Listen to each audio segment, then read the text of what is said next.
দীর্ঘদিনের প্রেমের পর বিয়ের কথা ভাবছেন, তাহলে এবার বয়ফ্রেন্ডের মা বাবার সাথে দেখা করে ফেলুন। তাদের ইমপ্রেস করতে পারলেই কাজ অনেকটা এগিয়ে যাবে। প্রথমেই তাদের বোঝাতে হবে যে তাদের সন্তান আপনার কাছে নিরাপদ। তবে একটি দীর্ঘমেয়াদী সম্পর্কের জন্য আরও অনেক কিছুই করতে হবে আপনাকে। এর ফলে আপনার হবু শ্বশুর শাশুড়ি আপনাকে আর না বলতে পারবেন না। নিজেকে প্রস্তুত করুন। প্রস্তুতি না নিয়ে সঙ্গীর মা বাবার সাথে দেখা করবেন না। আগে নিজেকে মানসিকভাবে প্রস্তুত করুন। সঙ্গীর পিতামাতার ব্যাপারে জেনে নিন। যদি তাদের বিবাহ বিচ্ছেদ হয়ে থাকে তাহলে কথা বলায় সচেতন হন। যদি কেউ একজন প্রয়াত হয়ে থাকেন সেভাবে পদক্ষেপ নিন। তাদের সম্পর্কে জেনে দেখা করুন। সঠিক পোশাক নির্বাচন করুন।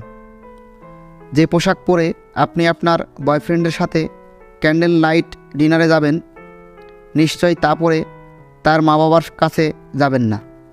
তার মানে এই না যে আপনাকে সন্ন্যাসিনী সেজে যেতে হবে। এক্ষেত্রে খুব চটকদার পোশাক বেছে নেবেন না। আবার লেঙ্গিস এবং ছেঁড়াফাটা জিন্সও পরবেন না। এমন পোশাক বাছাই করুন যা একটি মার্জিত লুক এনে দেবে, আপনাকে পরিপাটি দেখাবে। শিষ্টাচার। কিছু মৌলিক আচার আচরণ রয়েছে যা জেনে নেওয়া ভালো। প্রথমে সংবর্ধনা জানান। কথা বলুন নরম স্বরে। তাদের ধন্যবাদ জানান। আপনার আচার ব্যবহার আপনার বেড়ে ওঠাকে প্রতিফলিত করে। তাদের প্রতি ভালো আচরণ করুন, এতে তারা মুগ্ধ হবেন।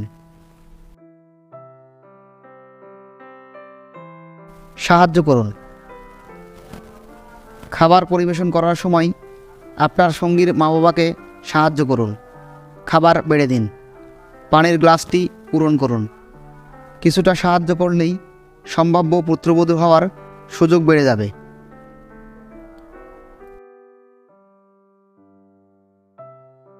উপহার। খালি হাতে কোথাও না যাওয়াটা এক ধরনের ভদ্রতা। চেষ্টা করুন তাদের জন্য উপহার নিয়ে যেতে। আপনার সঙ্গীর থেকে তার মা বাবার পছন্দের জিনিসের ব্যাপারে জেনে নিন। এরপর সে অনুযায়ী উপহার কিনে দিন। এতে তারা খুশি হয়ে যাবেন। হাসি মুখ বজায় রাখুন। মুখে হাসি বজায় রাখুন। বিরক্তির ভাব মুখে না থাকাই ভালো। হাসি একটি উষ্ণ শক্তি। মনস্তাত্ত্বিকভাবে যারা হাসে তাদের বন্ধুত্বপূর্ণ আড্ডায় জড়িত হতে দেখা যায়। তাই হেসে ভদ্রতার সাথে প্রতিটি কথার উত্তর দিন।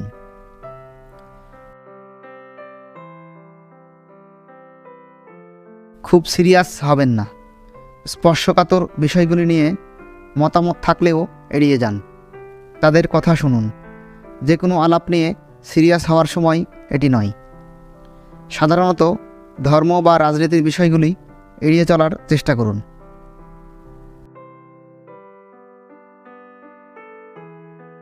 প্রশ্ন করুন। সঙ্গীর মা বাবাকে প্রশ্ন করুন। তাদের ব্যাপারে জানতে চান। অনেকেই নিজের সম্পর্কে কথা বলে যায়। এটি করবেন না। তাদের পছন্দ অপছন্দ জানতে চান। এতে মনে হবে যে আপনি আপনার সঙ্গীর পিতামাতারও যত্ন নিচ্ছেন।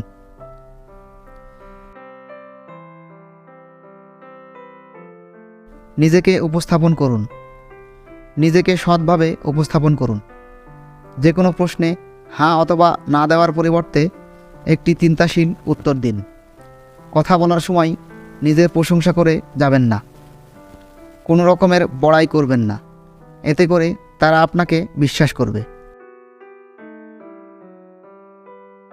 প্রকাশ্যে স্নেহশীল হবেন না। ভালোবাসা প্রকাশে কোনো ভুল নেই, কিন্তু দয়া করে তা সঙ্গীর মা বাবার সামনে দেখাবেন না। তাদের সামনে সঙ্গীর হাত ধরে থাকবেন না। সঙ্গীর দিকে ঝুঁকে থাকবেন না। এগুলো পরিবারের সদস্যদের বিব্রতকর পরিস্থিতিতে ফেলবে। ভিডিওটি ভালো লেগে থাকলে অবশ্যই চ্যানেলটিকে সাবস্ক্রাইব করে দেবেন এবং ভিডিওটি বন্ধুদের মাঝে শেয়ার করবেন। এরকম আরও ভিডিও পেতে আমাদের সাথে থাকুন। ধন্যবাদ।